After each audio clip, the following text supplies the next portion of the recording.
I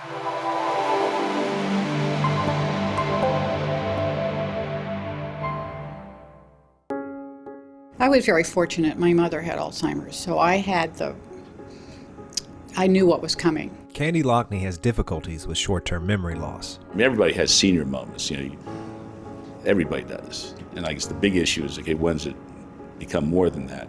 When she couldn't find her car for 5 days. At that point, we knew, okay, we got to take further action. Typically, when people are first diagnosed with Alzheimer's or dementia, about 3 years ago, they would go to the doctor, and the doctor would say, you've got mild cognitive impairment, and patient would say, what do I do? They would say, go home until life becomes unmanageable.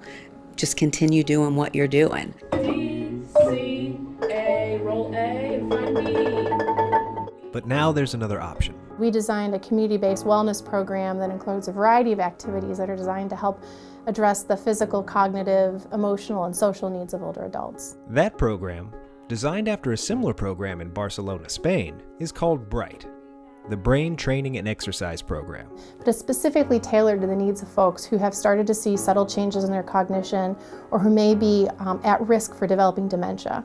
And so it fills a really important niche not only in our community, but it's one of a kind in the nation. The program is a collaboration between the University of Pittsburgh Departments of Neurology and Occupational Therapy, and led by an executive team comprised of Drs. Oscar Lopez, Jim Becker, and Beth Skidmore. Beth Skidmore is the chair of the Occupational Therapy Department at the University of Pittsburgh School of Health and Rehabilitation Sciences.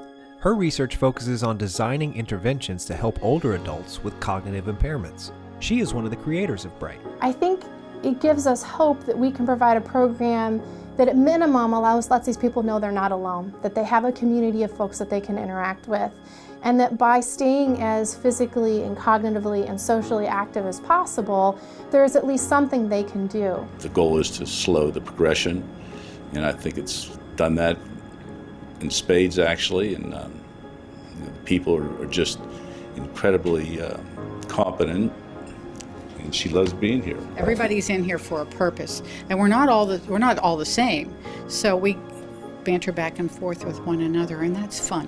What we're finding with some of our folks who've been here for 6 months, a year, even a handful, a year and a half, is that some folks are improving. Some even improve short-term memory skills. I'm no longer frustrated if I can't remember anything, because I know if I calm myself down, I'll remember. So the little tricks like that have made my life so much easier. I didn't come in here knowing everything would go away, but I had no idea the changes that could be made. And so there's kind of like these intangible benefits that we're seeing. Whether or not they translate to meaningful clinical changes is yet to be seen. I don't think that we can cure Alzheimer's disease. I'm not even sure that we can prevent it, but what we can do is engage you in meaningful activities and try to make the days that you have as meaningful and valuable as possible. So now these people who a couple years ago had no hope, there was nothing, now they have the BRiTE Wellness Program to come to. They're making friends, they're finding that there are people just like them, that they're all in the same boat. And that's what's happening with Candy. I see she is so positive, she's making new friends. She's happier and safe, so that's like key. My hopes for Candy is that she maintains her cognitive level of functioning. She continues to be vibrant, energetic, and dynamic, and the nurturing, beautiful woman she is.